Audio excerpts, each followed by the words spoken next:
This is the 14th installment of Ear to the Ground, the Land Stewardship Project's audio magazine podcast.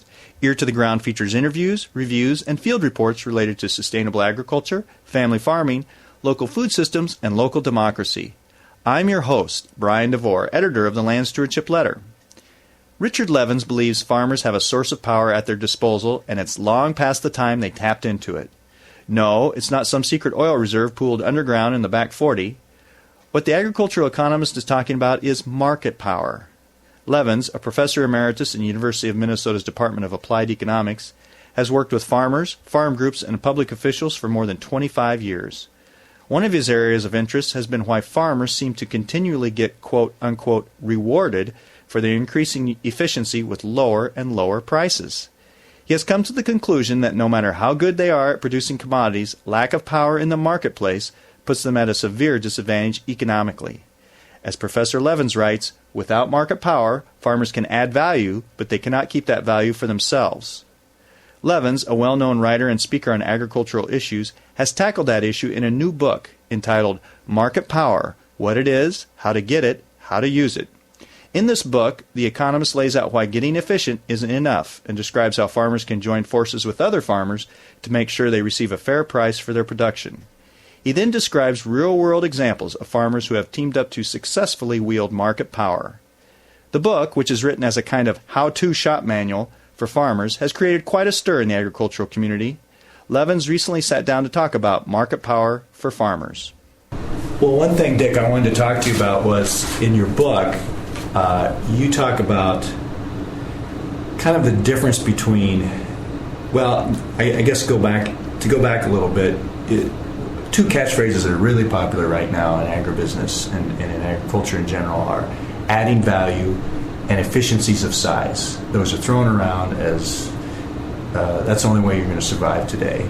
And in the book, you kind of take a little air out of those ideas. You kind of, for one thing, you say that if farmers don't have market power, adding value will mean nothing, really. That you got to have that market power, or you're going to be. It's not going to do you much good to add that value. Can you talk a little bit about that?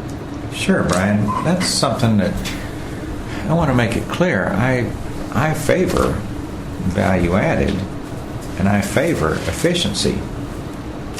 But the agricultural economy has changed so much that we can no longer assume that those who add the value are going to retain that value. And we can no longer assume that those who get more efficient are going to benefit from that efficiency.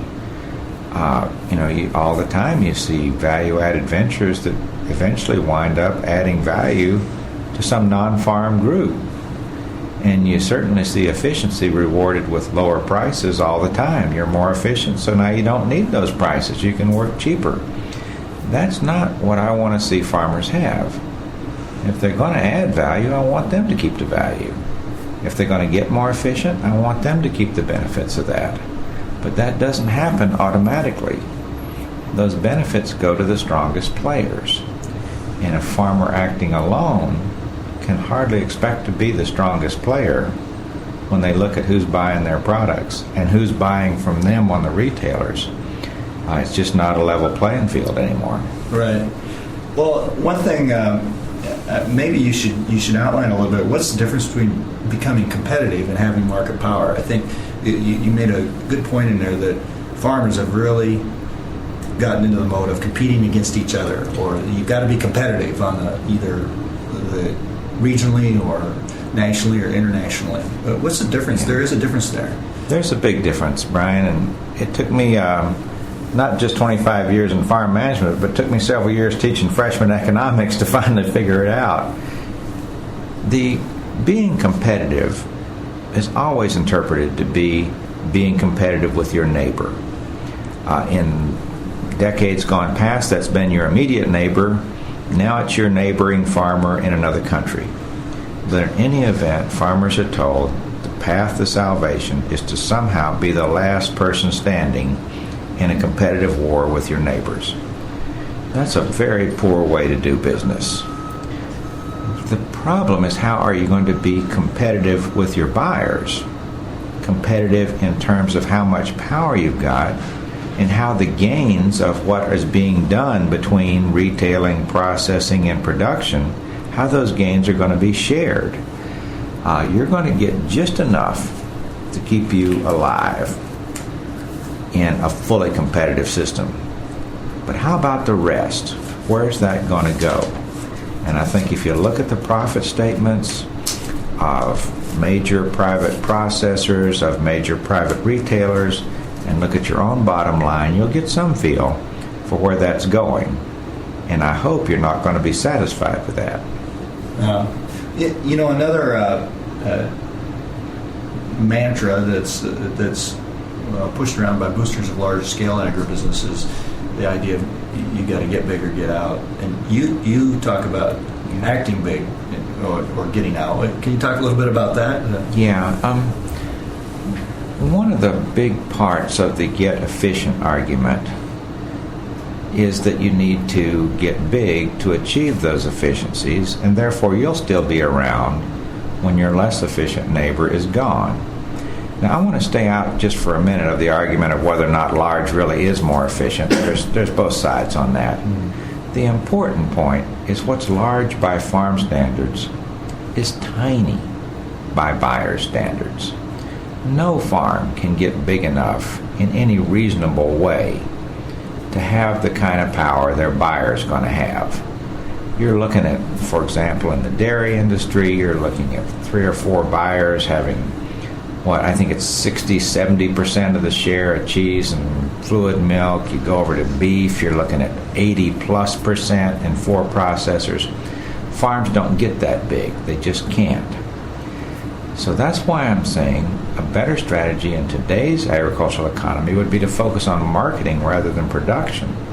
In marketing, you say, act big or get out. Mm-hmm. That buyer has to see a supply of product that is comparable to what they're buying. Now, farmers don't need to lose their independence in doing that, but they need to come together and act as if they were one unit at the moment they sell their product, not the rest of the time. You can farm however you want, be as independent as you want, but if you're going to get all your crop is worth, you're going to have to act big in the marketplace. You have some really amazing statistics in there about how efficient farmers have become over the years. And unfortunately, they've been rewarded for that efficiency with lower prices, as you point out. Right. Is agriculture unique, or have we seen that in other industries where kind of efficiency has been it's held up as as the epitome of what you should do in business, but farmers have really been penalized in a way. Have we seen that in other areas? One of my favorite quotes is from an agricultural economist who I respect a lot. He said that efficiency is the rich person's counsel for the poor person. And I think that says it all. If I am a big, powerful buyer, I certainly want those who are selling to me to get just as efficient as they could possibly get, because all their efficiency is going to benefit me. Right. I mean, what a better program I could possibly have. But if that efficiency that other people are working so hard to gain, and I think in some ways they should be efficient after all, but why aren't they keeping the gains? Mm-hmm. That's the whole question. It's not whether we should be efficient, not be efficient, is big more efficient than small. The question is who's going to keep the gains? And that's a market power question. That's not an efficiency question. Now, you talk a lot about, and I've talked to you about this before, the Capper-Volstead Act, and how it gives farmers a unique tool. Can you just give us kind of a layperson's definition of how this act works, why it was put in place, and maybe talk about why farmers haven't, I know you're very frustrated, farmers haven't really taken full advantage of this thing that was put in place by Congress. Capper-Volstead is a magnificent law that I think the more farmers knew about it, the more they would be surprised they have such potential market power. I think it was 1922, Congress became concerned that farmers were going to lose their independence if they could not act in a way that was comparable to the size of the buyers. And they, at the same time, kind of backed themselves into a corner because they were concerned about the big private trusts that were acting together in ways they didn't like to gouge consumers. So they gave farmers basically an exemption from antitrust. It's not quite that strong, but it allowed farmers to act together in pricing their products so long as they didn't gouge consumers. That is a very powerful thing to have on your side. It's the kind of thing, if you don't have, that gets private companies in tremendous difficulty. I think the most famous case in that way in agriculture is probably ADM's problems with lysine several years ago.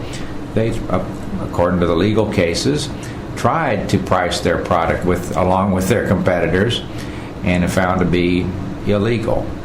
Farmers can do that. They have that right. And the reason is because Congress wanted them to be able to stay independent and family size, but at the same time recognize that independent family size operations acting alone could not expect to receive all they should be getting for their product. It was a nice solution then, it's a nice solution now. Along the way, it's kind of fallen by the wayside in terms of efficiency, in terms of government payments, in terms of all other solutions.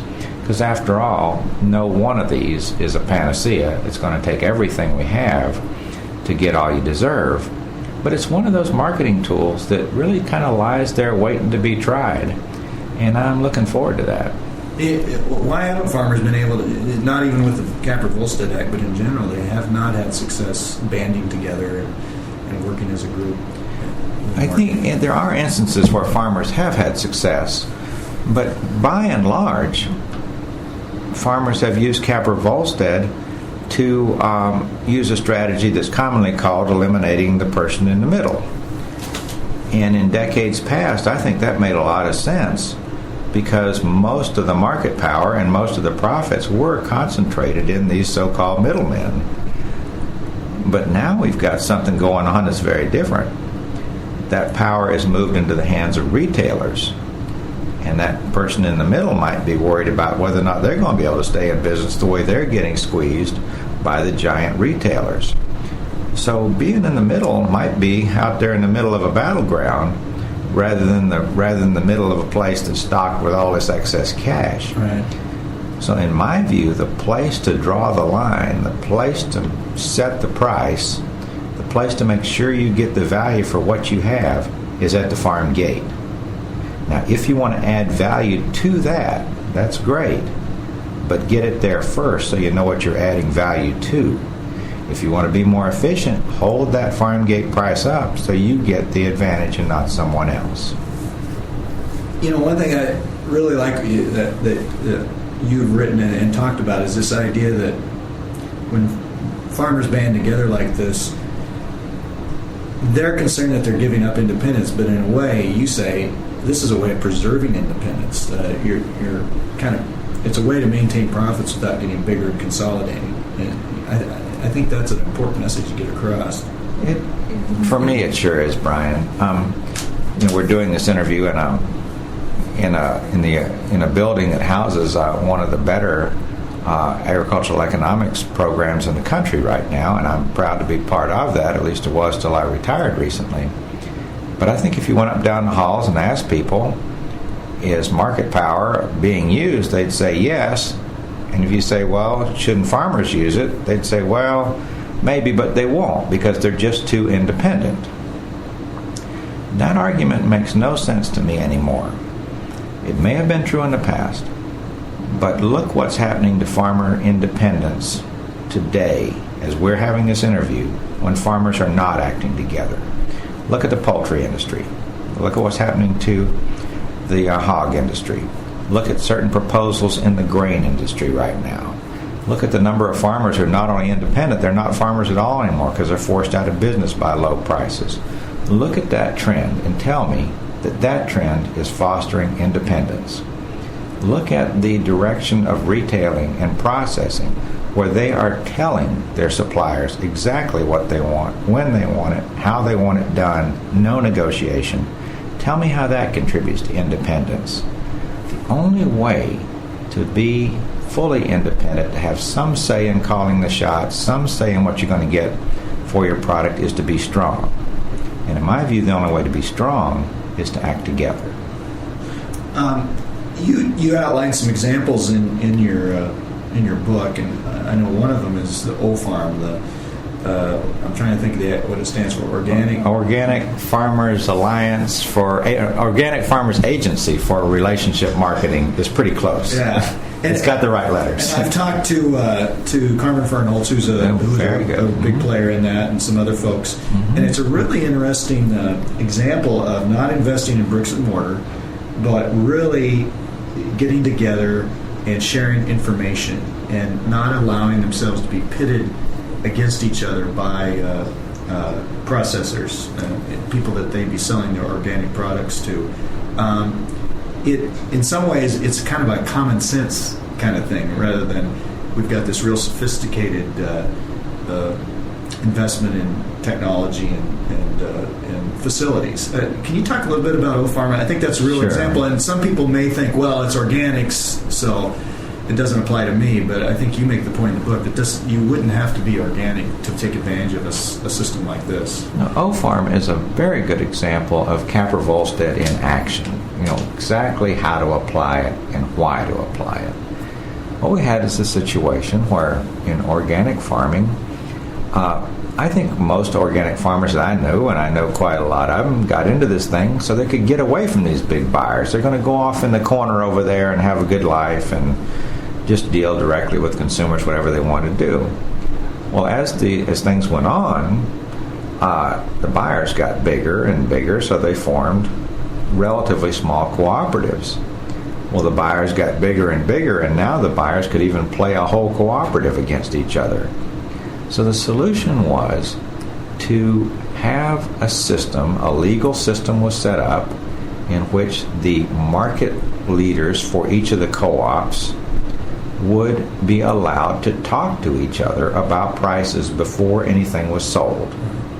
And that prevents what's called a reverse auction, that a buyer will go around the co-ops one after the other and say, they'll give me this, but would you give me that? Well, if you'll give me this, the next one will give me that. And by the time they get back around the first one, there's $2 or $3 gone. And that's just money straight out of the farmer's pocket and straight into the shareholder or the buyer's pocket. There's nothing else going on there. And obviously the farmers and the organic farmers involved in this grain venture didn't think that was a very good idea for them. And I had a great opportunity, something you don't get very often in this kind of work, to compare side-by-side pricing of organized and unorganized farmers. It turned out that the premiums that the organized OFARM farmers were getting were in the range of 10 to 40% higher than those who were outside of this network. Right. That's just pure marketing. That's 10 to 40% laying there waiting to be taken by organization. Those farmers are every bit as independent as they were before. They can sell it cheaper if they want to. But so far I'm having a hard time finding farmers who think lower prices are better than higher prices. Most of them take the higher price. Wouldn't go figure. Yeah. But I think that's what's going on here. Farmers are making it an option to have a higher price. And when they get that option, they say, well, my gosh, I'm going to take it. And I would too. Well, what's interesting about something like OFARM, which is organic, they're marketing organic grains, I would think that farmers, we've already talked about how farmers are resistant to banding together anyway. It would seem to be a particularly hard sell in organics, which is historically and is still enjoying pretty good price premiums. So you think they'd have even more incentive to, or a disincentive to, band together. Because, hey, I can get my premiums as an individual farmer. Right. I think the realization there, and I certainly can't take credit for this, the leaders of OFARM and all of the individual co-ops, NF Organics, Kansas Organic Producers, all of them, I've had a chance to meet with these people many times. We'll be meeting with them again in a couple of weeks. They are very, very good at what they do. And they like the fact that they had these premiums naturally by being organic, but they wanted to keep them. Mm-hmm. That's the trick. they had added some value, and they wanted to retain it, and they realized that would not happen by the natural workings of a market with enormous buyers and small sellers. Yeah. That sooner or later they'd be commodity organics, and they didn't want to do that. And I say more power to them. I wouldn't want to do that either. So they took the extra step to protect the value they had added. Makes all the sense in the world. And they may not be always getting the highest price available out there, but they're getting a consistently profitable price. They're able to kind of stabilize the price that they're getting and rely on that a little more. Exactly. I think this power marketing may be confusing to some farmers, because when they think marketing, they think more of an individual outsmart the buyer strategy, where you're going to forward contract, or you're going to sell at this time instead of that time, or hedge, or take an option. You're going to somehow outsmart the market. Yeah. This is not that at all. Individuals can do that other game, and if you're smart enough, if you're smarter than a grain company, you're going to do just fine. I know I'm not smarter than a grain company, but maybe some farmers are.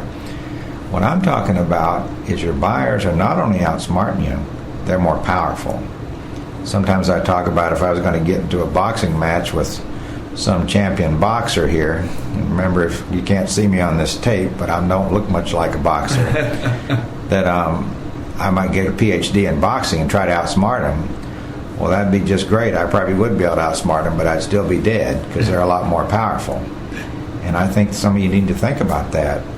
I don't care how smart you are. You look at the size of those buyers, and you look at your own sales, and you tell me how you're going to match head-to-head with them, because I'd like to hear that. Right, yeah. Well, and again, I guess we should make clear, Old Farm's a good example, but just because they're organic doesn't mean others couldn't do this in other commodities. Absolutely not. I mean, you look at some other programs take different approaches. For example, CWT, Cooperatives Working Together, is a program that conventional dairy producers use to manage the supply in such a way as it's consistent with demand. That's one way to use market power, and so far that seems to be well received by the dairy farmers. There are many examples, but the trick is to think power, not outsmarting these people, and to think you have legal rights that your buyers don't have, and most importantly, to think that working together encourages independence rather than taking away from it. Yeah. As I said, my preference would be that as farmers form new cooperatives, they move back toward preserving the value on farming and let these other people do what they need to do at that next level. Now, that's not to say that this model of the brick and mortar is not going to work in many cases, but my own feeling is, as we look ahead, what's called the bargaining cooperative may make more economic sense than the brick and mortar model in many situations. But I can't say this enough. That is not a condemnation of brick and mortar co-ops. It's simply asking farmers to take care of the home business first. First, make sure that price you're getting for your product is shored up. Because it's real tempting to say, well, we didn't get so much for our crop this year, but we made it up on the other end. And then pretty soon you say, well, the other end didn't do so well either. So now instead of selling cheap milk, you're selling cheap cheese. That doesn't get you very far. Right. Well, in a way, we talked about earlier. We talked about the difference between adding value and market power and all of that. But this is a way of adding value in itself. And people traditionally think when you add value, you're repackaging it in a different way, you're processing it and whatever. But this is adding value through information, I guess. Very much. I mean, I think the Old Farm is a good example. If we would look at organic grain sold through organized channels as opposed to organized grain sold through individual channels, we would see a 10 to 40% value added. Mm-hmm. And that's value added that's going to stay right there, and it does not require some very large, very risky investment that can put the whole farm at risk, trying to step out of what farmers do so well, and into kind of deeper water that maybe they're not quite as confident in. Yeah. You're adding value before it even leaves the farm. Exactly, and that's a good place to do it, I think. Yeah. I guess if farmers ever do attain true market value, market power on a large scale, how would that affect consumers or the general economy? Have you looked at that at all? I don't think consumers would see much difference. And there's two reasons for that. One is a provision in the Capper-Volstead Act. That the Capper-Volstead Act specifically prohibits price gouging. Mm-hmm. And if that were going on between the processors, the retailers, and consumer groups, that would become a point of controversy right away. Now, since 1922, there's never been a successful challenge on Capper-Volstead. It hasn't happened yet, and I'm not looking for it to happen in the future. But the other thing that's going on is just as an economist, let me get back to being the old freshman economics teacher, it's kind of interesting, is more and more research is showing that the farm price and the consumer price are not related the way they used to be. That when the farm price goes down, the consumer price stays right where it was before, and the shareholders soak up the difference, which of course is what you can do when you got market power. That's why you get market power. Right. So I'm thinking that maybe consumers, what they're seeing happening in the retailer store, might have more to do with the retailers and the processors than it does with the farmers. You know, the farmer share is getting smaller by the day, so it can move around a little bit. Plus, you got all that slack in the middle of processor and retailer profits.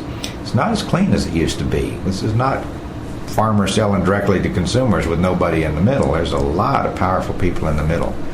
So I'm thinking that consumers and the country as a whole would actually benefit by having a stable, independent, reasonably sized farm economy that was able to do what it's always done, which is produce quality food and keep everybody fed.